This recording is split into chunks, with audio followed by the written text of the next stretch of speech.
Hello friends, welcome to Hindi व्याकरण पाठशाला। आज हम लोग सीटीपी के बहुत ही इम्पॉर्टेंट प्रश्न लेकर उपस्थित हुए हैं जो कि यूपी टेट के लिए बहुत ही इम्पॉर्टेंट होने वाले हैं। तो चलिए देखते हैं। आज का हमारा पहला प्रश्न है, गर्भ में शिशु के पूर्ण विकास की सामान्य अवधि कितनी होती है। सामान्य अवधि की बात करें तो ये होती है 280 दिन। ठीक है। और इस दौरान क्या होता है, जो बालक है उसका शारीरिक,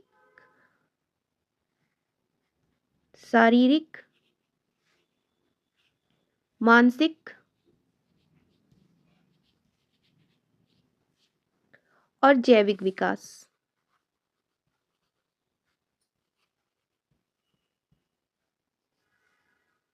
जो जैविक विकास है ये क्रमिक रूप से होता है। ठीक है। नेक्स्ट प्रश्न पर चलेंगे। तूफान एवं तनाव की अवस्था किसे कहा जाता है। कमेंट में आप लोग आंसर दिया करें।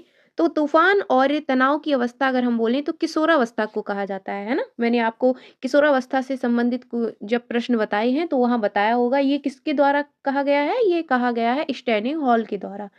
क्यों कहा जाता है, क्योंकि इस समय क्या होता है, शारीरिक हार्मोनल जो होते हैं और भावनात्मक जो परिवर्तन होते हैं वो इतनी तीव्र होते हैं कि बालक में जो है वो क्या कहते हैं, उसमें तनाव ग्रसित हो जाता है वो। और वो अपनी पहचान की खोज, स्वतंत्रता की इच्छा, भावनात्मक उतार चढ़ाव जो होते हैं वो अधिक दिखाई देते हैं इस एज में। ठीक है। नेक्स्ट प्रश्न पर चलेंगे। नेक्स्ट प्रश्न है आपका, संज्ञानात्मक विकास मुख्य रूप से किससे संबंधित होता है। तो ये आपकी शारीरिक वृद्धि से संबंधित नहीं होता है, ये आपके सोचने समझने की क्षमता से संबंधित होता है। किस तरीके से, जैसे सोच, तर्क, समस्या समाधान, स्मृति और कल्पना।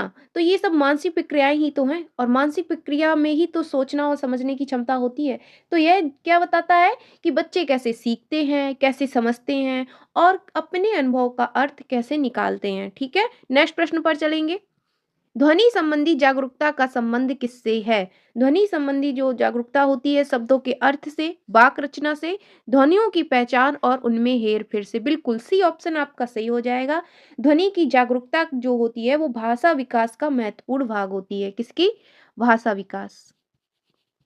भाषा विकास। ठीक है। ये इसका भाषा विकास का महत्वपूर्ण भाग है। और अगर हम बात करें, इसमें बच्चे क्या करते हैं, शब्दों की ध्वनियों को पहचानना सीखते हैं, उन्हें अलग करते हैं, जोड़ते हैं, बदलते हैं, इस तरीके से वो सीखते हैं। तो ये पढ़ने की क्या कहेंगे हम, प्रारंभिक क्षमता के लिए आवश्यक होता है। नेक्स्ट प्रश्न पर चलेंगे। नेक्स्ट प्रश्न है, त्रिस्तरीय बुद्धि सिद्धांत किसने दिया है। तो ये आपके स्टर्नबर्ग ने दिया है। सी ऑप्शन सही हो जाएगा, जिसमें इन्होंने विश्लेषणात्मक, रचनात्मक और व्यवहारिक व्यवहारिक बुद्धि जो है शामिल की है। ठीक है। व्यवहारिक बुद्धि शामिल की है। यह सिद्धांत क्या बताता है, यह सिद्धांत हमें बताता है कि बुद्धि केवल एक अकादमिक क्षमता नहीं होती है, बल्कि जीवन में समस्याओं से के समाधान ढूंढने के लिए, निपटने की योग्यता भी होती है। नेक्स्ट प्रश्न पर चलेंगे। नेक्स्ट है, संपत्ति निर्माण निर्माण का प्रथम चरण क्या है। संपत्ति निर्माण का प्रथम चरण जो होता है वो आपका प्रत्यक्षीकरण होता है। बिल्कुल सी ऑप्शन सही हो जाएगा। पहला चरण जो है वो प्रत्यक्ष है, प्रत्यक्ष अनुभव। क्यों? बच्चा पहले वस्तु को देखता है, छूता है, अनुभव करता है, उसके फिर उसके गुणों के आधार पर सामान्य अवधारणा बनाता है। ठीक है।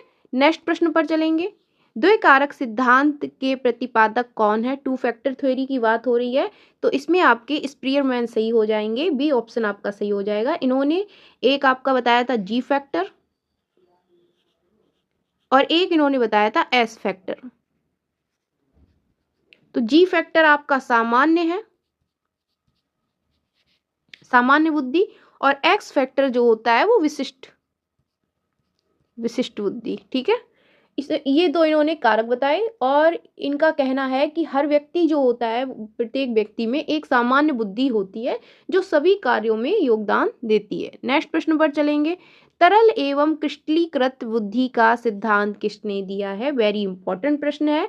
तो ये आपके कैटल ने दिया है। बी ऑप्शन सही हो जाएगा। जो कैटल हैं इन्होंने बुद्धि को दो भाग में बांटा था, एक किसमें, एक तरल में, और दूसरा दूसरा जो है वो क्रिस्टलीकरण में या ठोस में, क्रिस्टलीकरण में। ठीक है। तो तरल बुद्धि के अंतर्गत क्या आता है? समस्याओं को हल करना, समस्याओं को हल करना। जो हल करने की क्षमता होती है वो तरल बुद्धि के अंतर्गत आती है। और क्रिस्टलीकरण बुद्धि जो होती है इसके अंतर्गत क्या आता है? अनुभव व ज्ञान के आधार, जो ज्ञान पर आधारित बुद्धि होती है वो इसके अंतर्गत आती है। नेक्स्ट प्रश्न पर चलेंगे। आईक्यू का संबंध मुख्यतः किससे होता है? तो आईक्यू का संबंध जो है वो सामाजिक स्थिति से होता है, शैक्षणिक निष्पादन से होता है, बिल्कुल बी ऑप्शन आपका सही हो जाएगा, विद्यालय प्रदर्शन से होता है। इसमें क्या होता है कि जैसे उच्च आईक्यू वाला बच्चा है तो वो अक्सर शैक्षणिक रूप से अच्छा प्रदर्शन करेगा, लेकिन अगर उसका आईक्यू अच्छा नहीं है तो वो अच्छा प्रदर्शन नहीं करता है, हैं? ठीक है। हालांकि अगर हम बात करें, सफलता जो है वो केवल आईक्यू पर डिपेंड नहीं होती है। ठीक है। नेक्स्ट प्रश्न पर चलेंगे। भाटिया बैटरी का उपयोग किसके मापन के लिए किया जाता है? काफी अच्छा प्रश्न है, बीटीसी, बीएड और टेट सीटेट में पूछा जाता है। तो टेट सीटेट में इतना नहीं पूछते हैं, लेकिन टेट में आ सकता है। तो ये होता है आपकी बुद्धि के लिए, सी ऑप्शन सही हो जाएगा। जो भाटिया बैटरी है भारत में विकसित एक बुद्धि परीक्षण है। ठीक है। जो विशेष रूप से क्या करता है, अशिक्षित या कम शिक्षित जो व्यक्ति हैं उनकी बुद्धि को मापने के लिए बनाया गया था। नेक्स्ट प्रश्न पर चलेंगे। बिने साइमन परीक्षण किसके मापन हेतु बनाया गया था? तो बिने साइमन जो है वो विशिष्ट बुद्धि के लिए बनाया गया था, एस फैक्टर के लिए। बिने साइमन परीक्षण जो है वो बच्चों की मानसिक आयु मापने के लिए बनाया गया था। इनका उद्देश्य अगर की बात करें कि उद्देश्य क्या रहा, तो बच्चों की पहचान करना जो शैक्षिक मतलब विशेष शैक्षिक की उनको ज़्यादा सहायता की ज़रूरत है या आवश्यकता है, ऐसे बच्चों की उन्होंने जो है क्या कहते हैं, पहचान करने के लिए जो है ये मापन होता है। नेक्स्ट प्रश्न पर चलेंगे। अधिगम अंतरण का कौन सा प्रकार लाभकारी होता है? तो ये आपका धनात्मक अंतरण होता है, सी ऑप्शन सही हो जाएगा। क्यों? क्योंकि अधिगम अंतरण, इसमें अगर हम बात करें धनात्मक अंतरण की, तो वो लाभकारी किस तरीके से होता है? जैसे हमने पहले कुछ सीखा है और उस सीखे गए ज्ञान को हम नए ज्ञान के सीखने में अगर हम लगा देते हैं या सहायक हो जाता है, तो हम उसको धनात्मक अंतरण अंतरण कहते हैं। ठीक है। और इसको कहते हैं ऋणात्मक अंतर अंतर। जब हमें पहले कोई चीज सीखी है और वो दो नई सीखी हुई चीज में अगर सहायक नहीं हो रही है तो वो ऋणात्मक हो गया। लेकिन अगर हमने साइकिल चलाना सीखा था और उसी के माध्यम से हमने मोटरसाइकिल चलाना सीखना आसान हो जाता है, तो हम उसको कहते हैं धनात्मक अंतरण। नेक्स्ट प्रश्न पर चलेंगे। यदि किसी बालक की जो मानसिक आयु है वो 12 वर्ष है और वास्तविक आयु 10 वर्ष है, तो उसका आईक्यू कितना होगा? आईक्यू का हमने आपको फॉर्मूला बताया हुआ है, कई बार बताया है। क्या होता है? MA/CA into 100। MA क्या है? मानसिक आयु लिखा है ना, 12 है। करंट आयु क्या है उसकी? तो वो 10 है और इंटू 100। तो ये आपका कितना हो जाएगा? ये आपका हो जाएगा 120। ठीक है। नेक्स्ट प्रश्न पर चलेंगे। बहुबुद्धि सिद्धांत किसने प्रतिपादित किया था?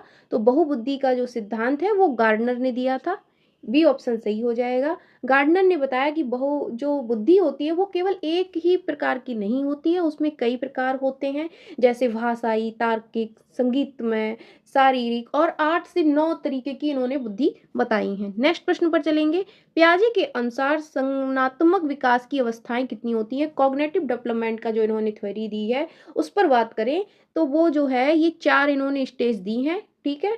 और उस एक होती है आपकी sensor motor stage, sensor motor stage, है ना, यही तो होती है। और एक आपकी होती है पूर्व संक्रियात्मक या प्री सेंसर मोटर स्टेज जिसको बोलते हैं, है ना।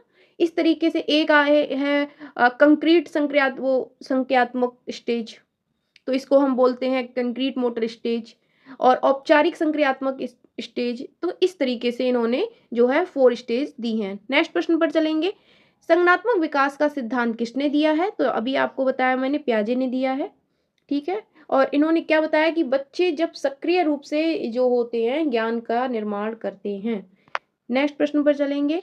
सामान्य बुद्धि की अवधारणा किसने दी है? जी फैक्टर की बात करें तो जी फैक्टर स्पीयरमैन ने दिया था, बहुत ही इंपॉर्टेंट है, कंफ्यूज नहीं होंगे आप। जी फैक्टर की अवधारणा की बात होएगी तो वो स्पीयरमैन का ही आपको सही लगाना है। स्पीयरमैन ने जो है वो जी फैक्टर की अवधारणा दी है जो सभी बौद्धिक कार्यों में समान रूप से कार्य करती है। नेक्स्ट प्रश्न पर चलेंगे। बुद्धि का बहुकारक सिद्धांत किससे संबंधित है? बहुकारक सिद्धांत जो है वो थॉर्नडाइक ने दिया था और जिसमें बुद्धि को उन्होंने कई स्वतंत्र क्षमताओं का समूह माना था। नेक्स्ट प्रश्न पर चलेंगे। तूफान और तनाव शब्द किस अवस्था के लिए प्रयुक्त होता है? तो ये आपके किशोरावस्था के लिए होता है, बी ऑप्शन सही हो जाएगा। और इसमें क्या होता है कि भावनात्मक इतनी अस्थिरता होती है, पहचान की खोज के लिए जो बच्चा संघर्ष कर रहा होता है, स्वतंत्रता की भावना अधिक उसमें प्रबल होती है।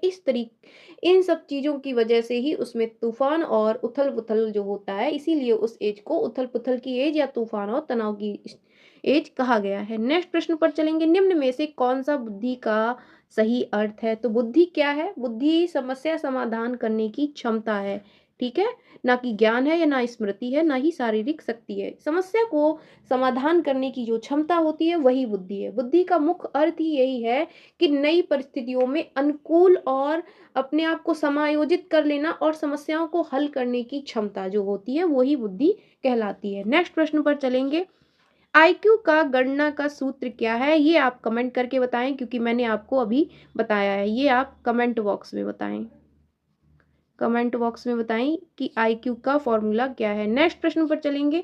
टर्मन के अनुसार जो 90 से 100 आईक्यू वाले जो बालक हैं वो किस श्रेणी में आते हैं?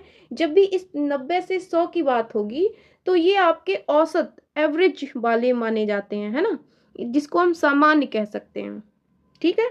ये सामान्य श्रेणी में आते हैं, औसत बुद्धि का संकेत होता है। नेक्स्ट प्रश्न पर चलेंगे। सीखने का वह प्रकार जिसमें पूर्व ज्ञान नए ज्ञान में सहायक होता है धनात्मक अंतरण कहते हैं। अभी मैंने आपको बताया पूर्व ज्ञान नए ज्ञान को सरल बनाता है, इसीलिए ये लाभकारी भी होता है। नेक्स्ट प्रश्न पर चलेंगे। बच्चों के बौद्धिक विकास को प्रभावित करने वाला प्रमुख कारक कौन है? तो वंशानुक्रम है अकॉर्डिंग टू क्वेश्चन, क्योंकि यहाँ और ऑप्शन वैसा दिख नहीं रहा है। क्यों? वंशानुक्रम का गहरा प्रभाव पड़ता है बौद्धिक विकास पर। हालांकि वातावरण भी महत्वपूर्ण भूमिका निभाता है लेकिन वंशानुक्रम ज्यादा, ठीक है। नेक्स्ट प्रश्न पर चलेंगे। बुद्धि के एकल घटक सिद्धांत के प्रतिपादक कौन है? काफी अच्छा प्रश्न है, तो ये विनय है। ए ऑप्शन आपका सही हो जाएगा। जो विनय है उन्होंने बुद्धि को एक सामान्य क्षमता माना जिसे मापा जा सकता है। नेक्स्ट प्रश्न पर चलेंगे। नेक्स्ट है गिलफोर्ड का सिद्धांत किससे संबंधित है? ये है आपका बहुआयामी बुद्धि संरचना, ठीक है। गिलफोर्ड जो थे उन्होंने बुद्धि को 3 आयामों में बताया है। एक सामग्री, क्रिया और उत्पाद में विभाजित किया है। किसमें? सामग्री, क्रिया और उत्पाद, ठीक है। ये 3 जो है इसमें इन्होंने विभाजित किया है, 3 आयाम बताए हुए हैं। नेक्स्ट प्रश्न पर चलेंगे।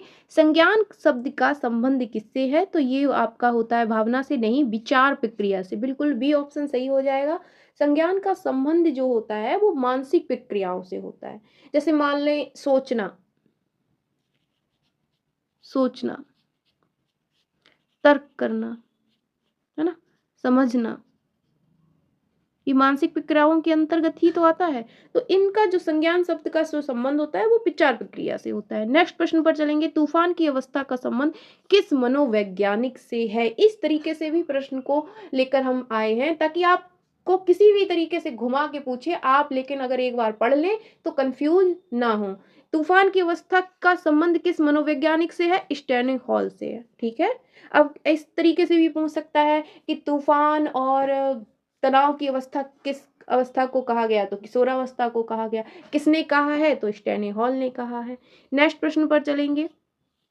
बुद्धि पर वंशानुक्रम का प्रभाव होने की बात किसने कही है? अभी आपको ऊपर ऐसा प्रश्न पूछा गया था कि जो बौद्धिक विकास है उस पर किसका सबसे अधिक प्रभाव पड़ता है? तो वंशानुक्रम का पड़ता है। अभी यहाँ बात आ गई है कि किसने कहा है कि, तो ये कहा है आपके टर्मन महोदय ने।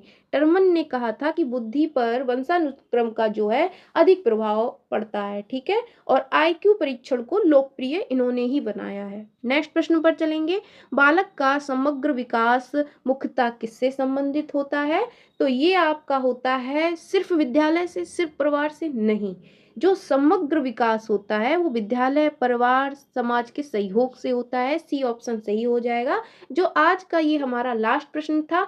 मिलते हैं अगले वीडियो में अगले टॉपिक के साथ। आप लोग कमेंट करके बता सकते हैं कि आपको और किस टॉपिक पर पीवाईक्यू या प्रश्न चाहिए, हम उन पर या थोड़ी वीडियो चाहिए, आप लोग अपनी राय कमेंट में ज़रूर साझा किया करें। तो आज बस इतना ही, मिलते हैं अगले वीडियो में, तब तक के लिए जय हिंद, जय भारत, वंदे मातरम।